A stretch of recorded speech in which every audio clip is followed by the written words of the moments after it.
Joining us first to discuss the continuation and this evolving topic in Taiwan and China is Ross Feingold, who is a political risk analyst joining us from Taipei, Taiwan.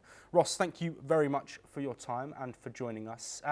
Is there any difference between the breaches of Taiwanese airspace that we're seeing within the last 24 hours compared to other times? And why are these continuing, in your opinion?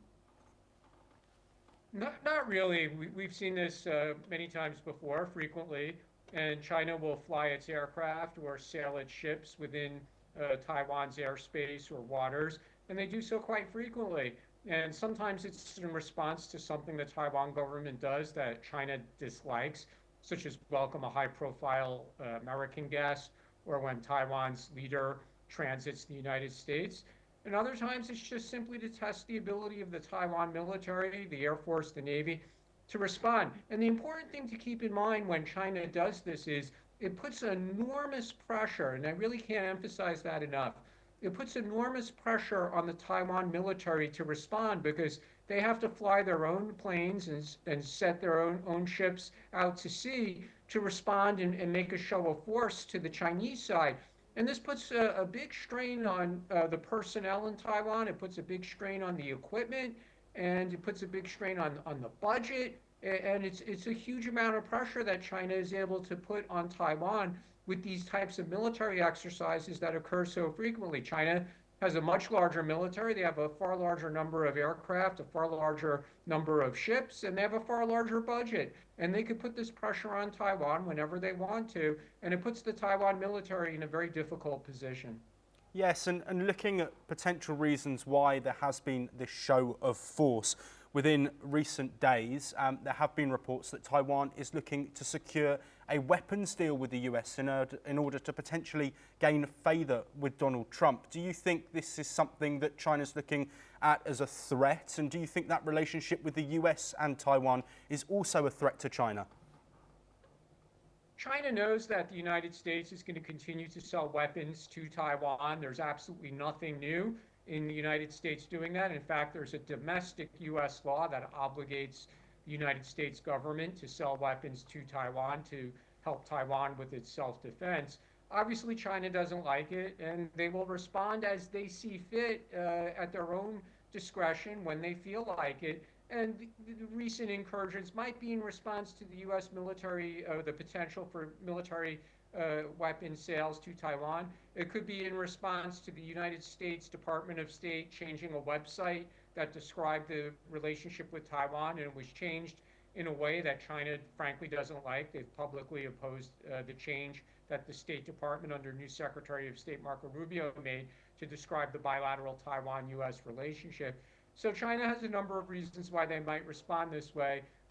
Whether or not it's in response to any particular reason or it's something that was long planned, only the Chinese military really knows the answer. Yes, and joining us to also discuss this topic is Andrew K.P. Leung, who is an international and independent China strategist joining us from Hong Kong. Andrew, thank you very much. I'd like to explore that potential relationship between Taiwan, specifically now Donald Trump is in the White House. How much of a spanner can Donald Trump throw into the works in terms of China's goals and aims regarding Taiwan? Well, of course, Trump is noted for his theatrics. This recent sudden removal of a statement from the U.S. government website could be one of them. And of course, the doubling down on selling arms to Taiwan is a continuation of the so-called porcupine policy of turning Taiwan into a military porcupine. But I think the game changer with Trump 2.0 is that his position on Taiwan has become more calibrated, more nuanced, compared definitely with the Biden administration. I mean, he has lapped on 100% tariffs on Taiwan's semiconductor industry, and also asking Taiwan to pay for its own defense. But above all, I think that we're seeing a momentum there being created, that Trump is trying to strike a grand bargain with Americans' biggest competitors or rivals. Looks what's happening over Ukraine. I mean, it's striking a grand bargain with Putin. And he said he's going to visit Beijing within the first 100 days, suggesting that he may well also strike some sort of a bargain with Beijing. But of course, any bargain with Beijing necessarily involved the Taiwan situation. And not that the United States will give up Taiwan immediately, but then on the other hand, that also ties in with Beijing's priority for unification by peaceful means. Because you look at the two places, the people are increasingly interacting with one another, more tourists, more investment, more Taiwanese young people establishing their businesses on China. And even though the numbers have gone down in recent years, there are still something like 400,000 or 300, 400,000 Taiwanese living on the mainland together with their families, members working on their businesses. And all this, the momentum is being further given impetus by President Xi's encouragement of further interaction between the people-to-people exchanges. So I think that what we're seeing now is an apparent tension, but it hides the dynamics underneath. Think that Trump wants any war. He's likely to go down into history a peaceful president. He doesn't like war or want a war on Ukraine. And definitely he's winding down, rattling down the rhetoric, even in the Middle East. And last but not least, he wanted a war in the Asia Pacific. So I think that all these translates to something, a momentum towards recalibration of relationship between the United States and Beijing, of which Taiwan is a very important factor.